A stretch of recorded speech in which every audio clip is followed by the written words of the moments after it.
السلام علیکم، آپ دیکھ رہے ہیں بول نیوز، میں ہوں مونس رضا۔ ہیڈ لائنز آپ نے ملاحظہ کی۔ سب سے پہلے اہم خبر شامل کریں گے۔ 31 جنوری کو بھارت کی سرپرستی میں سرگرم دہشت گرد تنظیم فتنہ الہندوستان نے بلوچستان کے مختلف علاقوں میں امن و امان خراب کرنے کی کوشش کی۔ ISPR کے مطابق دہشت گردوں نے کوئٹہ، مستونگ، نوشکی، خاران، پنجگور، تپ، گوادر اور پسنی میں کارروائیوں کا منصوبہ بنایا، جبکہ گوادر اور خاران میں معصوم شہریوں کو نشانہ بنایا گیا، جس میں خواتین، بچے، بزرگ اور مزدوروں سمیت 18 شہری شہید ہوئے۔ سیکیورٹی فورسز اور قانون نافذ کرنے والے اداروں نے فوری اور مؤثر کارروائی کرتے ہوئے کلیئرنس آپریشن کے دوران 92 دہشت گردوں کو ہلاک کر دیا، جن میں 3 خودکش بمبار بھی شامل تھے۔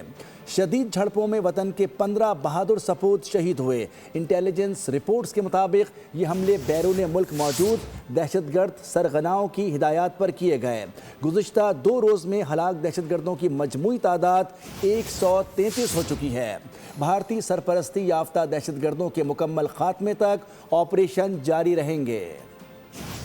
بلوچستان میں جو ہوا یہ کوئی عام دہشت گردی نہیں، بھارت اس کے پیچھے ہے۔ وفاقی وزیر داخلہ محسن نقوی نے بڑا انکشاف کر دیا، کہا کہ ہر ایک حملے کے پیچھے ایک داستان ہے۔ سرفراز بگٹی بولے آپریشن مکمل ہو گیا ہے، دہشت گردوں نے گوادر میں بلوچ فیملیوں اور شہریوں کو قتل کیا ہے۔ سیکیورٹی فورسز نے دہشت گردوں کو بھرپور اور بروقت جواب دیا۔ ایسے 10 حملے بھی ہمارا دہشت گردی کے خلاف عزم کمزور نہیں کر سکتے۔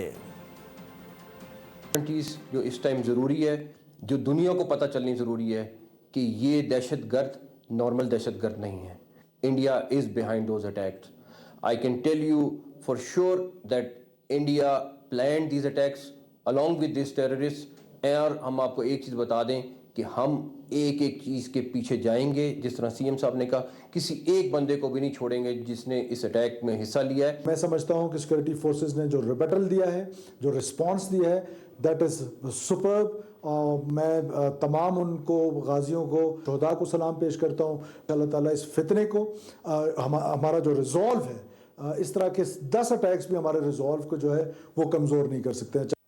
وزیر دفاع خواجہ آصف نے بلوچستان میں دہشت گردی کے حالیہ واقعات پر قوم کو پیغام دیتے ہوئے کہا ہے کہ دہشت گردی کسی حقوق کی جدوجہد کا نام نہیں۔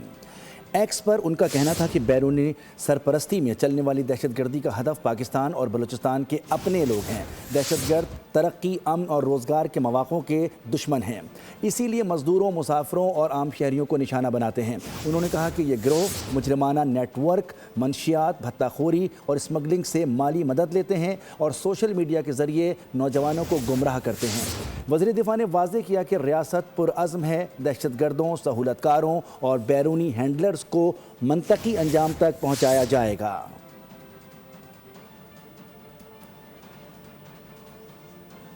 بلوچستان میں صورتحال مکمل کنٹرول میں ہے، سیکیورٹی فورسز پہلے سے الرٹ تھیں۔ وزیر اطلاعات عطا تارڑ نے کہا کہ دہشت گردوں کا ڈٹ کر مقابلہ کیا، معصوم مزدوروں کو نشانہ بنانا بزدلانہ فعل ہے۔ ترجمان بلوچستان شاہد رند نے بول سے گفتگو میں کہا کہ صورتحال کنٹرول میں ہے، حالات ایسے نہیں جیسے دکھائی دیے جا رہے ہیں، چند سیاستدان تفریق پیدا کرنے کی کوشش کر رہے ہیں۔ میٹروپولیٹن شہر پر حملہ ہوا ہے، کلیئر ہونے میں کچھ وقت لگے گا۔ چیئرمین پاکستان علماء کونسل طاہر اشرفی بولے افسوس کی بات ہے کہ افغان طالبان کی عبوری حکومت دہشت گردوں کو ختم کرنے کے بجائے سرپرستی فراہم کر رہی ہے۔ افغانستان کو بھی سوچنا چاہیے کہ اس کی سرزمین پاکستان کے خلاف کیوں استعمال ہو رہی ہے۔ رول ہے، اور میں یہ سمجھتا ہوں کہ ہماری سیکیورٹی فورسز بالکل الرٹ تھیں اور انہوں نے بڑا بہادری سے، بڑا ڈٹ کے مقابلہ کیا ہے فتنہ ہندوستان کے ان دہشت گردوں کا۔ اور میں سمجھتا ہوں کہ جو لیول آف الرٹنس اور لیول آف پریپیئرڈنس تھا وہ بہت ہی اچھا تھا، جس وجہ سے ہم ایک بڑے نقصان سے بچ گئے ہیں۔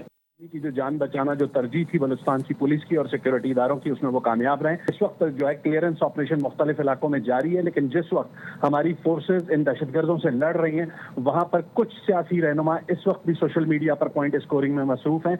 انتہائی افسوس کے ساتھ یہ بات کہی جا سکتی ہے اور کہی جا رہی ہے کہ افغانستان کی طالبان کی عبوری حکومت ان دہشت گردوں کو ختم کرنے کی بجائے جس طرح ان کا تحفظ کرتی ہے اور ان کے خلاف کوئی ایکشن نہیں لے رہی، وہ قطعی طور پر درست نہیں ہے۔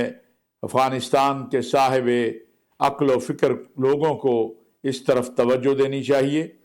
بلوچستان میں امن دشمنوں کی عزائم ناکام ہونے پر قومی قیادت کا سیکیورٹی فورسز کو خراج تحسین۔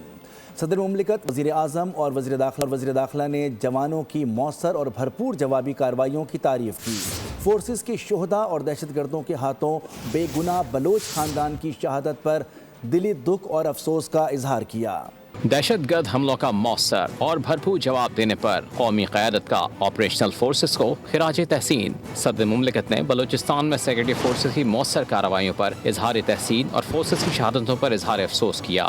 وزیر اعظم محمد شہباز شریف کی فتنۃ الہندوستان کی جانب سے بلوچستان کے امن کو نشانہ بنانے کی مذموم کوشش کو بری طرح ناکام بنانے اور دشمن کے ارادوں کو خاک میں ملانے پر سیکورٹی فورسز کے افسران اور نوجوانوں کی پذیرائی۔ اسپیکر قومی اسمبلی سردار ایاز صادق کا دہشت گردوں کو جہنم واصل کرنے پر سیکورٹی فورسز کو خراج تحسین۔ جامع شہادت نوش کرنے والے سیکورٹی فورسز کے جوانوں کو خراج عقیدت پیش کیا۔ وزیر داخلہ محسن نقوی کی حملوں کی شدید الفاظ سے مذمت۔ حملے ناکام بنانے پر سیکورٹی فورسز اور قانون نافذ کرنے والے اداروں کو خراج تحسین پیش کیا۔ پیپلز پارٹی کے چیئرمین بلاول بھٹو اور وزیر اطلاعات عطا تارڑ سمیت قومی قائدین نے دہشت گرد حملے ناکام بنانے پر سیکورٹی فورسز کو خراج تحسین پیش کیا۔ دہشت گردوں کے خلاف بہادری سے لڑتے ہوئے جوانوں کی شہادت اور دہشت گرد حملوں میں بے گناہ بلوچ عوام کے جانی نقصان پر افسوس کا اظہار کیا گیا۔ سعودی عرب کی بلوچستان میں دہشت گرد حملوں کی مذمت۔ سعودی حکام نے کہا کہ شہداء کے اہل خانہ حکومت پاکستان اور عوام سے تعزیت کرتے ہیں، زخمیوں کی جلد صحتیابی کے لیے دعا گو ہیں، دہشت گرد اور انتہا پسندانہ کارروائیاں مسترد کرتے ہیں۔ کوئٹہ میں فتنہ الہندوستان کے دہشت گردوں کا حملہ، فائرنگ کے تبادلے میں شہید اہلکاروں کی نماز جنازہ پولیس لائن میں ادا کر دی گئی۔ نماز جنازہ میں وزیر اعلیٰ بلوچستان، اعلیٰ سول اور عسکری حکام نے شرکت کی۔ نماز جنازہ میں آئی جی پولیس بلوچستان اور دیگر افسران بھی شریک ہوئے۔ شہداء کے لواحقین بھی موجود تھے۔ شہداء کے جسد خاکی کو پورے سرکاری اعزاز کے ساتھ لواحقین کے حوالے کر دیا گیا۔ تدفین آبائی علاقوں میں کی جائے گی۔ سبسکرائب کریں اور بیل دبائیں تاکہ کوئی خبر رہ نہ جائے۔